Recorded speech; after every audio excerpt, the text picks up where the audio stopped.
Hey guys, the Huntsman here. How you guys been? Say hi, YouTube. So, I went out and got a few things for my survival pack today. Um, I bought another tarp and a sleeping bag and some more paracord. So basically, I'm going to show you guys how to waterproof your bedroll. This is the first time I've done this, so I can't absolutely guarantee how it's going to come out. But I looked it up online and it looked pretty cool. So, yeah. So this is what I got. I got two tarps, one 10 by 8 and one 6 by 8. I meant to get another 10 by 8, but this 6 by 8 will work just fine. If for whatever reason you don't have your tent with you, or your tent post breaks and it's unrepairable or whatever, you can make shelter with two tarps. Also, it's good to have a tarp under your tent anyway. So you would have a tarp laid out across the top of your tent to try to keep the rain out, and then you'd have your tarp under it to try to keep as much water from the ground from coming into your tent. And so two tarps, a bed pad,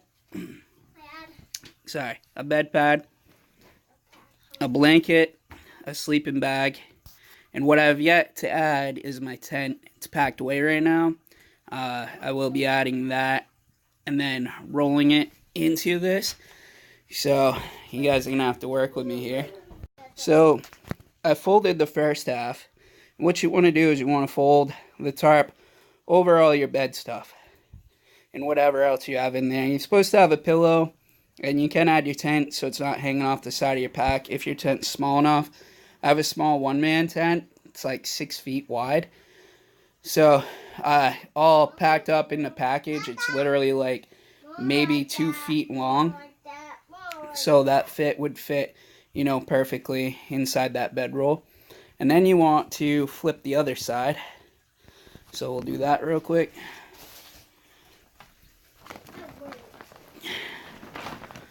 You just want to make sure your tarps cover everything.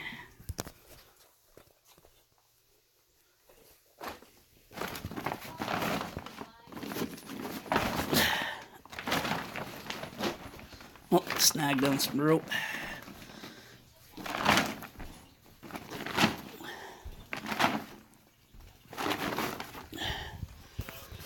Okay.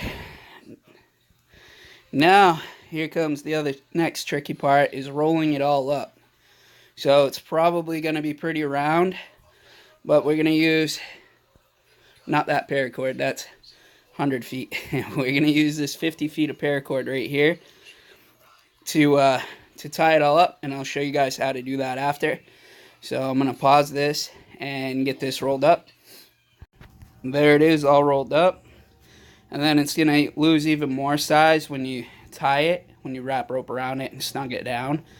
What I went and did on the bottom, where it's all rolled up, might be able to see, it fell apart, but just kind of roll the ends in, so that way the less openings you have to get into your pack so water doesn't get into it, the better off you're going to be. You don't want water in there at all, or as least as possible, because if you ever had to unroll it and use it, you want a nice dry bed. So there's that. Now I'm going to go over tying it. So what I'm using to tie this pack down is 50 feet of paracord. What I did was, I'm no knot expert, so I'm not really sure the name of this knot. If any of y'all can tell me, add it in the comments. I'd like to know. Something I have yet to learn is about knots. But what I ended up doing was I made just a fixed loop on this side, on one end of it. Now I'm going to do the same on the other end. And it's pretty easy. If you know how to tie knots, then you already know what you're doing. You probably wouldn't be watching this video on how to tie it, the rest of it anyway. Let me find the other end. Here we go. let me find the other end, the non-knotted end.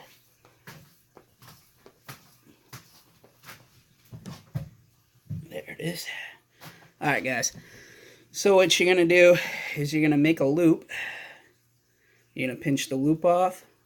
Now depending on how big you want the loop, it doesn't have to be superbly big. The less you tie up, the more rope you have to run. So what I do is, let's see if I can show you. Grab the loop, flip it. Now you just want to tie it just like you would, just like a regular tie, just like tying your shoes kind of, but with a loop. So you roll under, in behind the finger, create an opening, and then slip your loop through.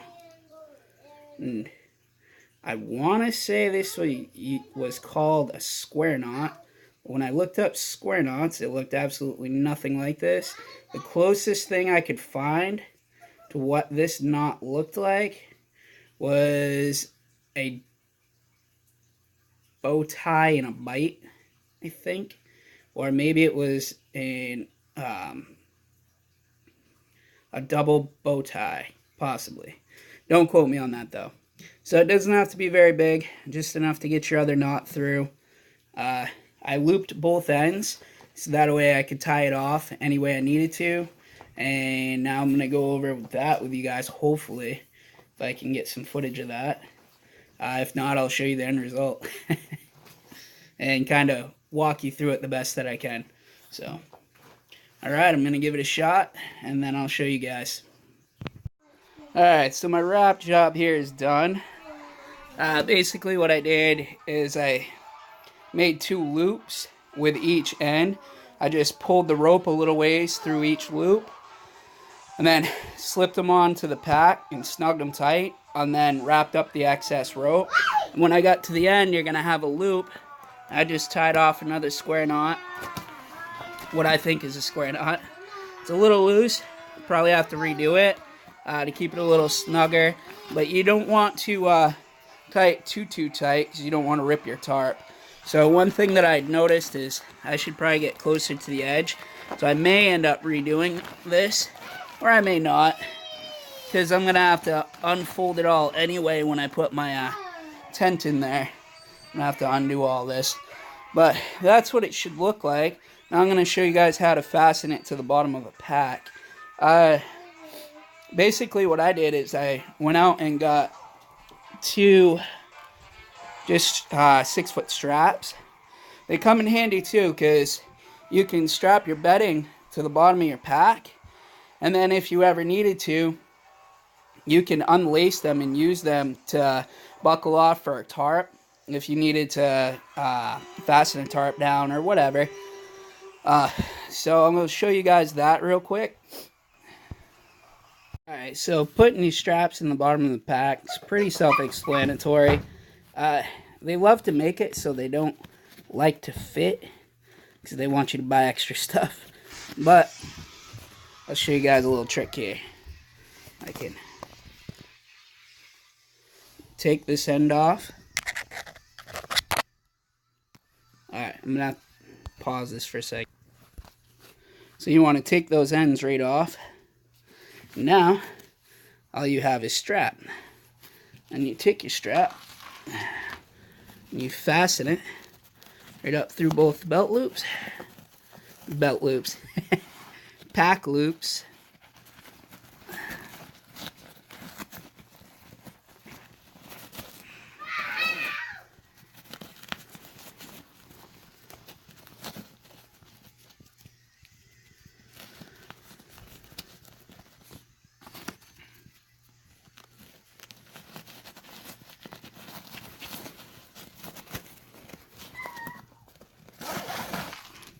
Voila! You have yourself straps on the bottom of your pack. And you just put your end back on. I'll do that real quick and show you guys how to strap down this pack. It's pretty self-explanatory, but we'll finish the video up. So there they are, all clipped together. Both sides, you got your loops. Now you just slip your pack through and zip them tight. Just like that. And another thing I like to do is anywhere it slips through a buckle is to tie off so it doesn't accidentally come undone. It's kind of a big bedroll, but so they say, it'd be waterproof. Or, I mean, trying to fit all that in a dry bag is nearly impossible. So, you know, it's pretty good. I'm gonna end up unstrapping it and retying it back up a little better. But just for a quick demonstration, it kind of looks a little messy. I had some couple, probably close to a foot of extra strap, so I just kind of tied it and tucked it. Other than that, yeah, not too bad. I might roll it the other way so my bottom flaps are down, so if it does get wet, less chance of it going in the tarp, more chance of it rolling off, hopefully. So another thing to note is that I do not take my bedroll out with me every time I go hiking, or unless I plan on staying out there, or if I decide that I'm going to explore a new area, then I might. But other than that, or if I'm going camping, obviously if I plan on spending the night out there for a hunting trip or camping with the family. But other than that, yeah, I mean, that would get obnoxious lugging out with me every time I go hunting. But I mean, it's there. It added a little weight to my pack, but it wouldn't be anything that I wouldn't be able to grab and go. So, this has been Huntsman32. Thank you guys for joining the show today.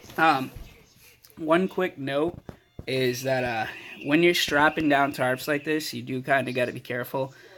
You want to make sure, well, I tried to make sure not to go like super cheap tarp, the blue tarp, that stuff tears easy. This is double layered tarp. I did find on both tarps, actually I found two spots where they, where the fabric had on one side had peeled away a little bit. So what I did is I put some duct tape over them. They're not holes, but they could potentially be holes if you're not careful. And another thing that I did was I put my buckles up over my rope, so less chance of them digging into the tarp. When you're trying to waterproof stuff, the last thing you want is holes. What's good to keep in your pack is duct tape. I don't have duct tape in my pack yet, but I've been meaning to throw it in there just in case. You never know when you're going to need it. It comes in handy for a lot of things out in the wilderness. So, yeah, that's pretty much it. I don't think there's anything I had to add to that. On my next video, I'm going to show you guys how to snag-free wrap up paracord. I learned it from another YouTuber. I'll tell you who in the next video and show you guys how. Thank you guys for joining the show. This is Huntsman32. Have a great day, guys.